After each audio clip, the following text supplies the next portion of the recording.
هات عسكري ذكر يحميك يا عجل يا باشا. انت بتعمل ايه هنا يالا؟ يا بت كنت بطمن عليك يا بت، وحشتيني، قلت اجي ازورك واظبطك. بعدين كان نفسي اشوفك كده بقميص نوم. هي المدام سفيفه يا باشا، سفيفه ها؟ بس الهدوم ما جاتش على مقاسك. يا امك يا ابن الكلب منعتك. ان ما علقتك انت وعيلتك كلها ما بقاش انا سيف الحديدي.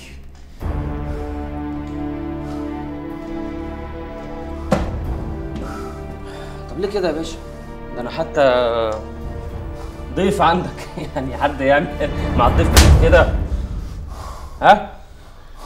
ده انا ضيف عندك يا باشا. قلة أدب مش عايز، ها؟ بلاش قلة أدب.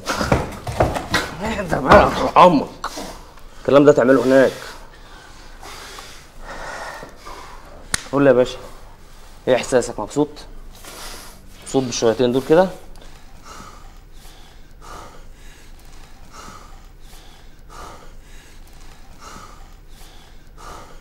انت ايدك ناعمه كده ليه يالا؟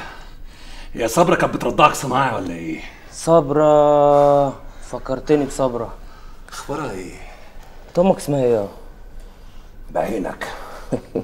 على فكرة ممكن اضغط عليك واعرف اسم امك. انسى. والله ممكن، بس انا مش واطي زيك، لان امك ملهاش ذنب. ما هي لو تعرف ان الخلفة دي هتبقى وسخة كده اكيد ما كانتش خلفتك ولا اتجوزت اساسا، صح؟ يا امك منعتك يا جماعه. يا انت بقى يا ماشي يا ابن المرتشي. ماشي ماشي ماشي. ايه رايك؟ قلت تهدى بقى.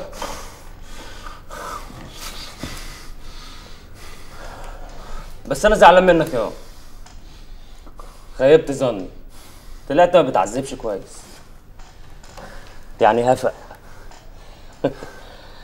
انا بقى النهارده هاجي اعلمك حاجه جديده. تضحك؟ انا اضحكك دلوقتي على الاخر. نفسي اشوف اخرك يا ابن صبرا. ابن صبرا ده هيقلبك مرة حالا. انت بتعمل ايه يالا؟ ايه رايك؟ بتعمل ايه؟ بص كده، ركز بقى معايا. هقتلك يا ابن صبرا وحياة امك منعتك. السلك ده يا باشا المفروض دلوقتي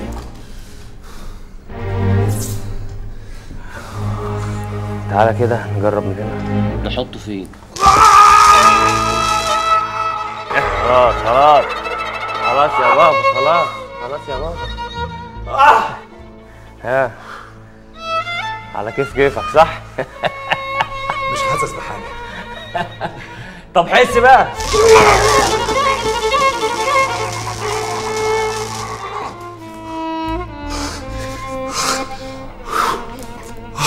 مبسوط؟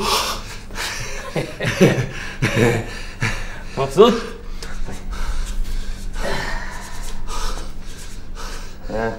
مبسوط؟ حياة امك اخليك تبوس رجلي في يوم من الايام. بتبعت تجيب صحابك معاك هنا، تبعت رجاله احسن. بيني وبينك يا باشا انا شايف ان انا بعمله ده تسالي. نخش بقى على التقيل، ايه رايك؟ وانا موافق. هدوقك شويه تقيل ارجوك شويه تقيل. يا ريت ترضى. يلا يا شاطر، يلا.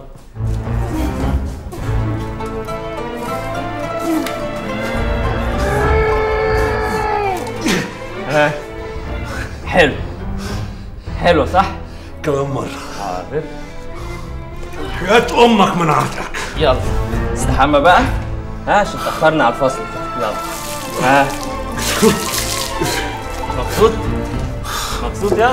ماشي. مبسوط؟ مبسوط؟ اللي اقول لي يا باشا صحيح، تفرق لو كنت جبت فوطه خضراء من صفراء من زرقاء؟ تفرقش كلها تفرق في الرجوله. في الرجوله. الله ينور عليك. اتنفس بقى يا عم الراجل.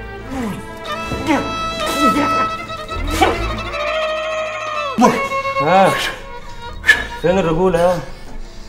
فين الرجوله؟ هتعرفها في يوم من الايام يا ابن صبرا. حياة امك منعتك. اهدى شويه، اهدى كده، انت حلو يا امور. اهدى اهدى، صحتك. اهدى يا بابا، اهدى يا حبيبي، اهدى يا بابا، اهدى شويه، اهدى يا بابا. تعالى بقى نتكلم كده راجل لمرة.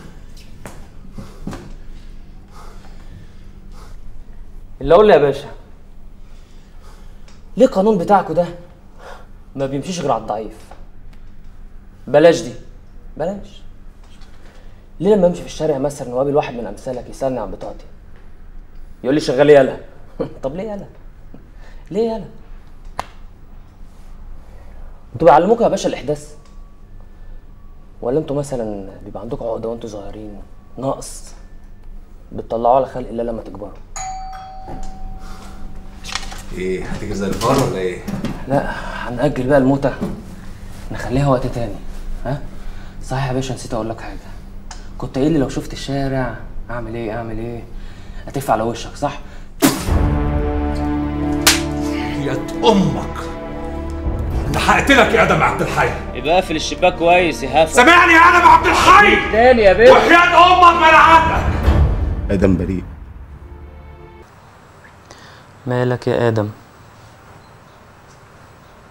صح؟ مش عايزة تقولي كده؟ سرحان كالعادة.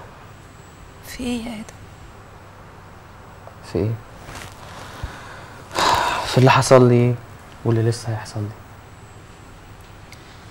يا ابني ما باسبورك جه وبابا ظبط لك كل حاجه وبكره تسافر وهنا تحصلك وكل حاجه هتبقى كويسه. خلي عندك امل يا ادم. يا نانسي، الامل ده للناس اللي بتحلم، انما انا ما بقتش اعرف انام اساسا عشان احلم. انا ما احبش اشوفك يائس كده. ده انت انسان قوي. ده اللي عملته ده مفيش حد في الدنيا يقدر يعمله بسهوله. تعرفي يا نانسي، مش انا قتلت، بس ضميري مرتاح عشان ربنا عارف انا عملت كده ليه. وتعرفي كمان يا نانسي، اي دموع في عينيا بتبقى ليه؟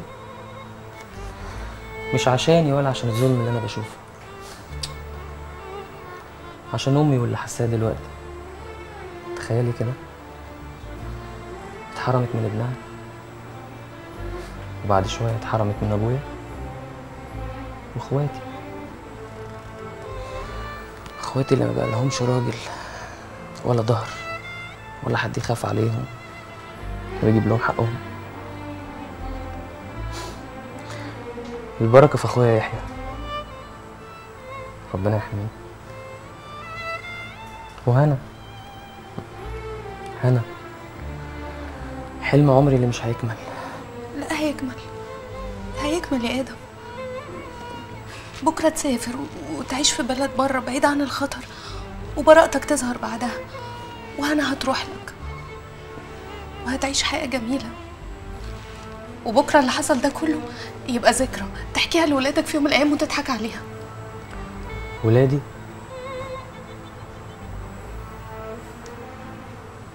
تفتكري يا نانسي؟ ما تبقاش متشائم كده يا ادم. هسألك سؤال وترد عليا بصراحة. عمرك كنت قاعد كده في لحظة كنت متضايق ولا حاجة قلت لنفسك أنا إيه اللي خلاني أعمل ده كله عشان بنت مسيحية؟ أي واحد اتربى على الأرض دي كان هيعمل كده. أنا عارف كويس جدا إن اللي راحوا ضحوا بحياتهم وحاربوا عشان أنا وإنتي نعيش في أمان دلوقتي كانوا جدك وجدي، أبويا وأبوكي، كانوا مسلم ومسيحي، ما كانوش بيقولوا حاجة غير الله أكبر تحيا مصر. أنا وإنتي مصريين يا نانسي، ولاد وطن واحد، يعني إخوات. ما تسألنيش